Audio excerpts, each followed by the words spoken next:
Hello students, very good morning. Welcome back to our online classes at Shri Ram College, 17 RB Rising Nagar. Students, इस समय हम अपनी class के अंदर continuous कर रहे हैं टेनिसन के बहुत ही famous point the lotus eaters, जिसका हमने फर्स्ट हाफ पूरा कर लिया था और हमारा सेकंड हाफ जो कि क्वारिक सॉन्ग है स्टूडेंट्स वो चल रहा है। मैंने प्रीवियस क्लास में आपको इसका स्टैंडा नंबर 1 और स्टैंडा नंबर 2 स्टूडेंट्स आपको एनालाइज करवा दिए थे। उनका आपको मैंने लाइन टू लाइन एक्सप्लेनेशन दे दिया था आपको। Today we are going to do the third stanza. आज हम थर्ड स्टैंडा करने वाले हैं। हम इसका लाइन बाय लाइन एक्सप्लेनेशन भी करेंगे और इसको बाद में हम देखेंगे कि सेलर्स इसमें क्या कहना चाहते हैं, क्या कुछ टेनिसन ने इसके अंदर पोएटिक इफेक्ट डाले हैं, क्या कुछ इसके अंदर उन्होंने लिटरेरी ब्यूटी का यूज किया है स्टूडेंट्स।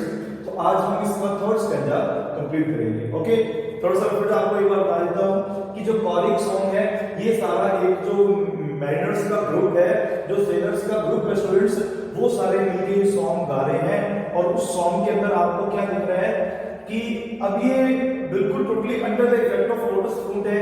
ये लोटस फ्रूट के बिल्कुल इफेक्ट में है और ये ऐसा चाहते हैं कि नहीं, अब हमारी जिंदगी यहीं पे ऐसे ही निकल जानी चाहिए, हमें कोई काम नहीं करना है, क्योंकि जब सारी चीजें वहां पे रेस्ट कर रही है तो हम काम क्यों करें। क्योंकि स्टूडेंट्स यू नो कि लोटस लैंड जो कि अफ्रीकन नेटिव्स के अंदर है, ग्रीक मिथोलॉजी में इसका आपको डिस्क्रिप्शन मिलता है। तो कहते हैं कि उसके बारे में ये कहा जाता है कि वहां की जो लैंड है ना, वहां पे सब कुछ एक जैसा लगता है और वहां के लोग हैं वो कैसे दिखते हैं, माइल्ड आइज मेलैंकोली, मतलब उनकी आंखें बड़ी अजीब सी होती है, धुंधली सी उनकी आंखें होती है और उनके चेहरे पे उदासी होती है स्टूडेंट्स। तो हम अब इसका थर्ड स्टैंडा पढ़ने वाले हैं कि थर्ड स्टैंडा के अंदर जो मैरिनर्स हैं, जो सेलर्स हैं, वो क्या गा रहे हैं। आपको मैं फिर से बता दूं कि फर्स्ट हाफ में नरेटर कौन था, एक ही है जिसका नाम क्या है, यूलिसिस है। लेकिन इसके अंदर जो नरेटर्स हैं, जो कहानी को बता रहे हैं, इस फॉर्म को गा के स्टूडेंट्स को बहुत सारे हैं। ओके, तो स्टार्ट करते हैं हमारी आज की क्लास को, जिसके अंदर स्टैंडा थर्ड को हम अभी एनालाइज करेंगे। इसका हम लाइन वाइज एक्सप्लेनेशन भी करेंगे। Okay, we will start from the very first line, lo in the middle of the wood. अब देखिए यहां पे लॉ, लॉ का अर्थ क्या होता है, देखो, टू सी, देखो। अब वो जो मैरिनर्स है, जो सेलर्स है, वो एक दूसरे को बता रहे हैं कि देखो, in the middle of the wood, जंगल के बिल्कुल बीच में, in the middle of the wood, wood यहां पे है जंगल, the folded leaf is wood from of the bird। अब इसमें क्या बता रहा है कि फोल्डेड लीफ, जो पहले फोल्ड थी, अब आपको देखिए स्टूडेंट्स ध्यान होगा, जैसे पत्ती होती है, पहले वो अपनी कली में से, जिस प्रकार से फूल कली में से निकलते हैं ना, वैसे जो हमारी लीफ होती है उसका भी छोटा सा एक बर्ड होता है। अब होता है कि जो पत्ती होती है पहले वो हल्के से पिंक कलर की होती है, बाद में वो लाइट ग्रीन बनती है, फिर वो डार्क ग्रीन बनती है, तो वो लीफ बनने का प्रोसेस है स्टूडेंट्स। तो उस प्रोसेस को टेनिसन ने बहुत ही सुपर्बली बताया है। कहता है कि folded leaf is wood from out the bird, कि जो पहले जो पत्ती थी वो फोल्ड थी, मतलब अभी जो पत्ती थी वो अपनी कली में से बाहर नहीं आई थी, या आप ये कहें कि जो पत्ती थी वो पूरी तरीके से डेवलप नहीं हुई थी। ओके, तो वो क्या कर रही है, इज वुड, मतलब झांक रही है, बाहर आ रही है, आउट ऑफ द बर्ड, कहां में से, उस कली में से बाहर आ रही है। जो फोल्डेड लीफ है वो कहां से बाहर आ रही है, बर्ड में से आ रही है, मतलब वो ब्लॉसम करने को तैयार है, वो ग्रो करने को तैयार है। खैर पत्ती ब्लॉसम नहीं करती, फूल ब्लॉसम करता है, पत्ती किसके लिए तैयार है, ग्रो करने के लिए। आगे देखिए बताएगा वो, with winds upon the branch, हवा के साथ में वो ब्रांच पर जो बर्ड लगी हुई है, जो वो कले लगी हुई है, तो उसके साथ में वो पत्ती क्या कर रही है, ऐसे आपको लग रहा है कि वो वू कर रही है, वो वहां से झांक रही है उस ब्रांच के ऊपर से, एंड देयर ग्रोज ग्रीन, और बाद में वो क्या होती है, उसका आकार बढ़ता है, लीफ ग्रो करके उसका साइज बढ़ता है, वो क्या हो जाती है, ग्रीन। देखिए स्टूडेंट्स आपको पता है कि सबसे पहले जो हमारी लीफ होती है वो हल्के से पिंक कलर की होती है, पिंक के बाद में वो क्या बनती है, हल्का सा उसमें लाइट ग्रीन आता है, और साइज इसका होता है वो धीरे धीरे बढ़ता रहता है। ओके, जो लीफ का साइज है वो बढ़ता रहता है, इसके बाद में वो डार्क ग्रीन हो जाती है और ब्रॉड हो जाती है। तो वही लिखा है टेनिसन यहाँ पे, ग्रोज ग्रीन, अब वो बिल्कुल ग्रीन हो चुकी है क्योंकि वो डेवलप हो चुकी है, एंड ब्रॉड, और उसका जो आकार है ओके, उसका जो सर्कल है या उसका सर्कमफेरेंस है वो बढ़ चुका है एंड टेक्स नो केयर, अब उसको किसी भी तरीके की केयर की जरूरत नहीं है, takes no care. Sun steeped at noon, कहते हैं कि जो सूर्य है वो स्टीप मतलब खड़ा रहता है नून के समय, दोपहर के समय जो सूर्य आसमान में खड़ा रहता है एंड इन द मून, यहाँ पे मून का मतलब कि रात के समय में, ओके, चंद्रमा, and in the moon night due fail, कह रहा है कि रात के समय जब आसमान में चंद्रमा होता है, चांद होता है, तो उस समय देखिए आपको पता है कि एक प्लांट के ग्रो करने के लिए या एक पेड़ के ग्रो करने के लिए फोटोसिंथेसिस की जो प्रोसेस होती है ना, जिसको हम हिंदी में प्रकाश संश्लेषण कह देते हैं ना, तो फोटोसिंथेसिस के लिए हमें क्या जरूरी है, सनलाइट जरूरी है, हमें क्या जरूरी है, सनलाइट जरूरी है। स्टूडेंट्स आपने पढ़ा ना छोटी क्लास में कि पेड़ पौधे जो सूर्य की रोशनी होती है उसके through the sunlight and with the process of photosynthesis वो क्या करते हैं, अपना जो खाना बनाते हैं ना। तो कहता है कि अब जो पत्ती की पूरी केयर है वो कौन करता है, दिन में तो जो सूर्य है उसको प्रकाश देता है और रात के समय आसमान में चंद्रमा है और जो ड्यू होती है, जो ओस है फैट, वो उस पत्ती को खिलाती है। अब पत्ती को खिलाने का मतलब क्या है कि पत्ती को ग्रो करने के लिए वाटर भी चाहिए और उसको क्या चाहिए, सनलाइट भी चाहिए। तो सनलाइट कब मिलती है, उसको दिन में सूर्य देता है और रात की जो ड्यू है वो उसे क्या करती है, ऐसा लगता है कि उसे खाना खिलाती है, मतलब उसको जो न्यूट्रिशन चाहिए वो कहां से मिलता है, उस ड्यू से मिलता है।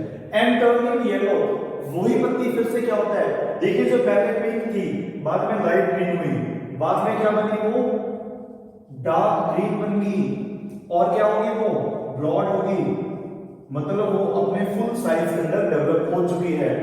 वही पत्ती बाद में क्या होता है, यहाँ पे तो ग्रो करती है लेकिन लेटर ऑन वो क्या हो जाती है, फेड अवे हो जाती है, मतलब वो धीरे धीरे क्या हो जाती है, डिस्ट्रॉय हो जाती है।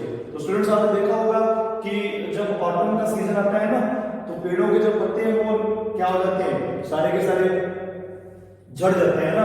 तो पत्ते ऐसे नहीं कि जैसे वो ग्रीन होते हैं वैसे वो ऊपर नीचे गिर जाते हैं, ऐसा नहीं होता। सबसे पहले वो जो लीव्स होती है वो क्या होती है, येलो हो जाती है, मतलब उनकी जो ग्रीनरी जो होती है वो धीरे धीरे किस में चेंज हो जाती है, येलोइश में चेंज हो जाती है। फॉल्स पहले वो येलो होती है, पहले वो पीली पड़ती है और उसके बाद में क्या होती है, वो फॉल्स गिर जाती है and floats down the air, और हवा के साथ में वो क्या हो जाती है, उड़ के दूसरी जगह चली जाती है। ठीक है ना, यहाँ पे फ्लोट्स ऐसा होता है कि वो हवा के साथ में तैरती हुई दूसरी जगह चली जाती है। स्टूडेंट्स ये तो ऑटम का एक कॉमन प्रोसेस है, स्टूडेंट्स आपने देखा होगा बिल्कुल कि ऑटम जब आएगी तो पेड़ों के पत्ते क्या होंगे, पहले येलो पड़ेंगे और बाद में वो सूख के गिर जाएंगे, फिर हवा आएगी और हवा उन्हें अपने साथ उड़ाकर तैराकर ले जाएगी। फिर से कोई लॉ देखो, sweeten with summer light the full juiced apple waxing over mellow. देखिए अब यहां पे कह रहे हैं, इसी ध्यान रखने वाली है, full juiced apple, okay, waxing over mellow. अब इन दोनों को आपस में रिलेट करते हैं कि डेनिसन क्या कह रहा है। देखिए डेनिसन ने क्या कहा है, लो स्वीटन विद समर लाइट, कि जैसे ही जो गर्मियों की रोशनी पड़ती है सूर्य की, या ये है कि जो गर्मियों का प्रकाश पड़ता है, जो लाइट पड़ती है द समर्स, वो क्या करती है, वो एप्पल को पका देती है। द एप्पल बिकम राइपन, वो पक जाता है, क्योंकि फलों के पकने के लिए आपको पता है ना कि सनलाइट जरूरी है। ओके, फलों को पकने के लिए क्या जरूरी है, सनलाइट जरूरी है। तो वो समर के अंदर जो लाइट आती है, जो गर्मियों के अंदर जो सूर्य की रोशनी होती है, वो एप्पल को क्या कर देती है, पूरी तरीके से पका देती है।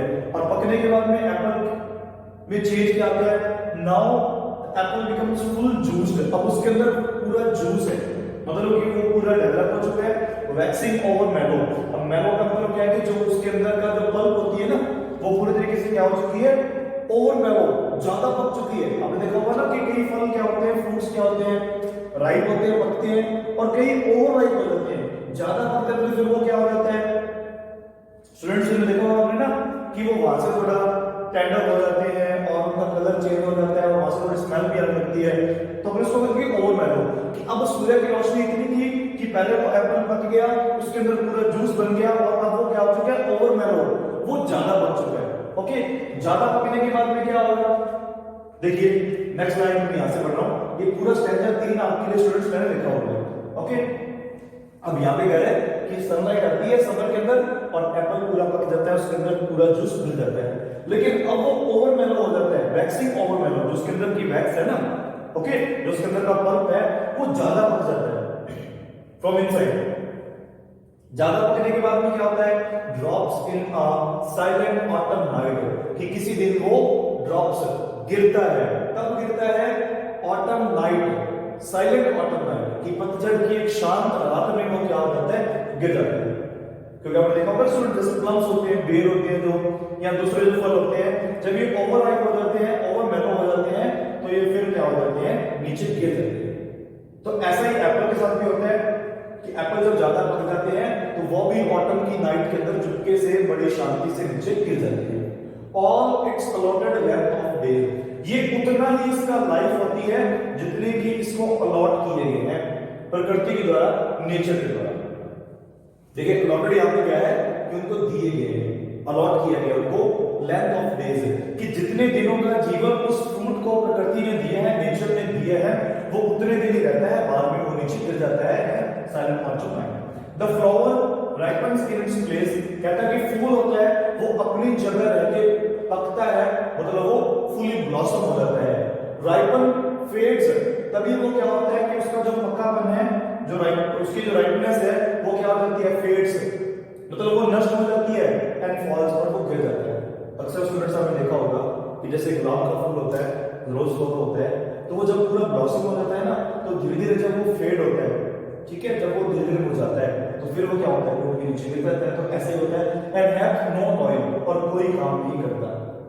मीन जब तक वो ब्रांच से जुड़ा हुआ है, जब तक उसको जो प्लांट से न्यूट्रिशन मिल रहा है, तब तक तो वो क्या रहता है, पका हुआ रहता है, लेकिन जैसे ही वो ओवरराइप हो जाता है तो अंत में वो नीचे गिर जाता है और कोई टॉयल नहीं करता, कोई काम नहीं करता। First rooted in the fruitful soil, और वहां से जो फूल होता है, देखिए बहुत सारे ऐसे प्लांट्स भी होते हैं कि जिनके अंदर ऐसे फूल लगते हैं जिनके अंदर उनके बीज होते हैं, जिनके अंदर क्या होते हैं, उनके बीज होते हैं। जैसे मार्गोजा नीम है, नीम के फल कौन से लगते हैं, छोटे छोटे बॉल्स होते हैं, वो येलो कलर की होती हैं जो नीम पे लगती है, मार्गोजा पे, ओके, तो वो नीचे गिरती है और वो जाके क्या करती हैं, fast rooted in the fruitful soil, वो दूसरी जगह जाके उसकी जो जड़ें लग जाती हैं और उपजाऊ जमीन के अंदर, और वो फिर से एक नया पौधा बन जाता है। ओके, तो स्टूडेंट्स ये था हमारा थर्ड स्टैंडर्ड, जिसके अंदर सारे के सारे जो सेलर्स हैं, मिनरल्स हैं, वो क्या कर रहे हैं, सारे के सारे मिलकर एक सॉन्ग गा रहे हैं, और इस सॉन्ग के अंदर उन्होंने बताया है कि हर चीज का एक फिक्स टाइम पीरियड होता है। जैसे उन्होंने एप्पल का एग्जांपल दिया, या उन्होंने लीफ का एग्जांपल दिया। यहाँ पे स्टूडेंट्स आपको यहाँ पे एग्जांपल देखिए कितने दिया कंडीशन ने, मैं आपको नोट करता हूँ प्लीज स्टूडेंट्स। देखिए सबसे पहले उन्होंने आपको एग्जांपल दिया लीफ का। लीफ का प्रोसेस क्या बताया उन्होंने कि लीफ पहले अपनी बड में से निकलती है, लीफ कहां से निकलती है, उस बड में से निकलती है, फिर वो फुली डेवलप होती है, ग्रीन बन जाती है, और लास्ट में येलो होने के बाद में वो सूख के गिर जाती है और हवा के साथ में उड़ के चली जाती है। ये पहला एग्जांपल लीफ का दिया था। दूसरा एग्जांपल उन्होंने किसका दिया अपने को, एप्पल का दिया इस स्टैंडर्ड के अंदर। किसका दिया स्टूडेंट्स एग्जांपल, एप्पल का। एप्पल के बारे में क्या बताया कि एप्पल समर जो लाइट होती है उसके अंदर पकता है, उसके अंदर फुली जूस भर जाता है उसके अंदर, लेकिन उसका जो वैक्स है, अंदर का जो पल्प है उसका, वो ओवर मेलो हो जाता है, ज्यादा पक जाता है, और बाद में वो क्या होता है, एक साइलेंट ऑटम नाइट के अंदर, पतझड़ की किसी रात के अंदर वो नीचे गिर जाता है। तीसरा एग्जांपल दिया हमें वो टेनिसन ने कौन सा दिया है, फ्लावर का एग्जांपल दिया है। थर्ड सर फूल के अंदर क्या बताया उन्होंने कि फ्लावर क्या करता है, पकता है अपनी जगह पर, क्योंकि उसको प्लांट से न्यूट्रिशन मिलता रहता है, लेकिन जैसे उसकी लाइफ पूरी होती है वो फेड हो जाता है, वो डिस्ट्रॉय हो जाता है, नीचे गिर जाता है। ओके, तो स्टूडेंट्स ये था हमारा थर्ड स्टैंडर्ड कॉरिक सॉन्ग का, जो कि द लोटस सीडर्स का दूसरा स्टूडेंट्स। ओके, तो आई होप कि आपको बिल्कुल समझ आया होगा। इस वीडियो को आप दोबारा देखें। ओके, बहुत इंटरेस्टिंग है, नेचर को बहुत ही सुपर्बली टेनिसन ने इस पॉइंट के अंदर डिस्क्राइब किया है। ओके स्टूडेंट्स, तो मिलते हैं हमारी नेक्स्ट क्लास के अंदर। Thanks for watching, have a great time.